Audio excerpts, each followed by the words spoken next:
I now recognize the committee chairman, Mr. Jordan.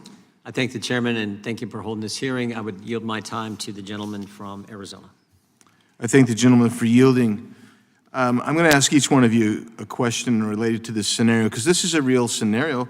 In Yuma, Arizona, they have one hospital for about 150,000 people. They have a small maternity unit, about 8 to 10 beds. Many times the beds, every one of them is occupied by a mom-to-be who has illegally crossed our border, usually through the Cocopah Reservation. I know right where they come, and they go in, and they have a baby, and then they both depart to go back south across the border. And I guess my question for each one of you is this. Under the original meaning, because I'm trying to establish, you've all made it clear, I want to make it clear. Under the original meaning of the 14th Amendment, Ms. Frost, is that child a citizen of the United States of America?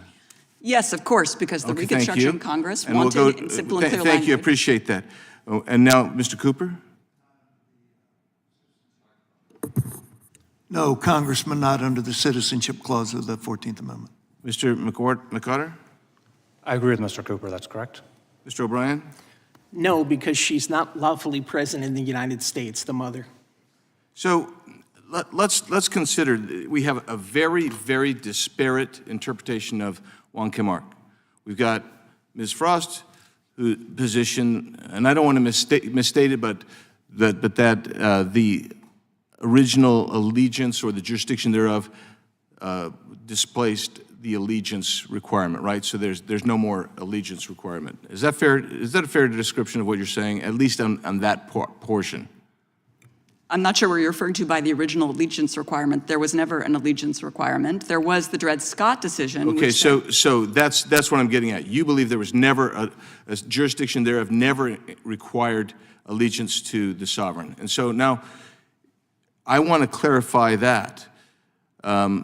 When you get to that, Mr. McCotter, why is it that in Wong Kim Ark, the court said that the plaintiff or the appellant in that case was actually a citizen of the United States?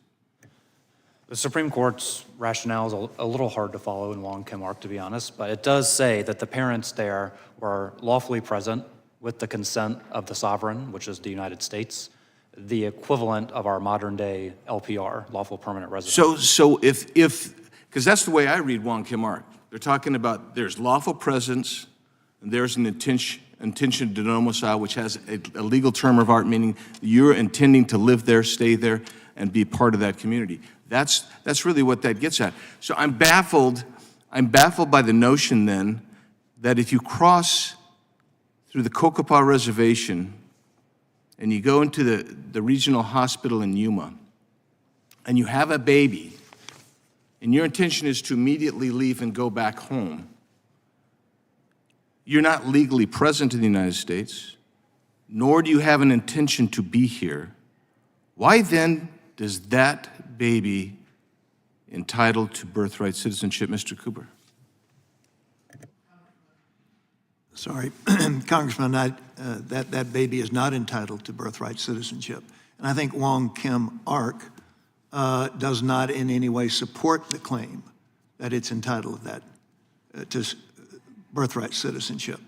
As I mentioned previously, the issue in that case was very clearly limited to aliens who had established a permanent and lawful domicile in this country.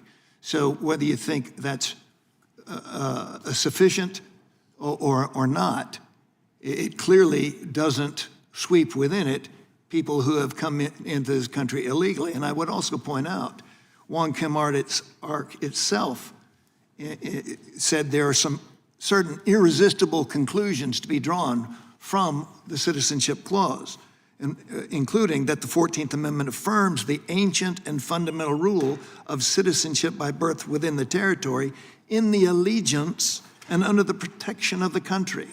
And the reason they concluded there. And I have to go there because I want to go real quick because it actually segues from that nicely. And that is one of the things, and actually, Ms. Frost she indicated this. In the Indian tribe case, when we look at that, is because there was respect for a tribal Indian having an allegiance to that tribe. That's very different than someone who crosses over, has a baby, and returns to their native country. Isn't that true? Mr. O'Brien, I'll go to Mr. O'Brien. Yes, that's true. And in Wong Kim Ark, what the court did was they inferred that long-term residence was an intention by someone who was working towards citizenship and wanted to be a long-term member of the community in the United States. So the court was at pains to point out that there were two qualifications. One, that the individual attempting to transmit citizenship had to be lawfully present in the United States with the permission of the government. And number two, that that person was within the allegiance of the United States, meaning that that individual had more than a simple obligation to obey the laws while present. Thank you, gentleman from Arizona. I thank the witness.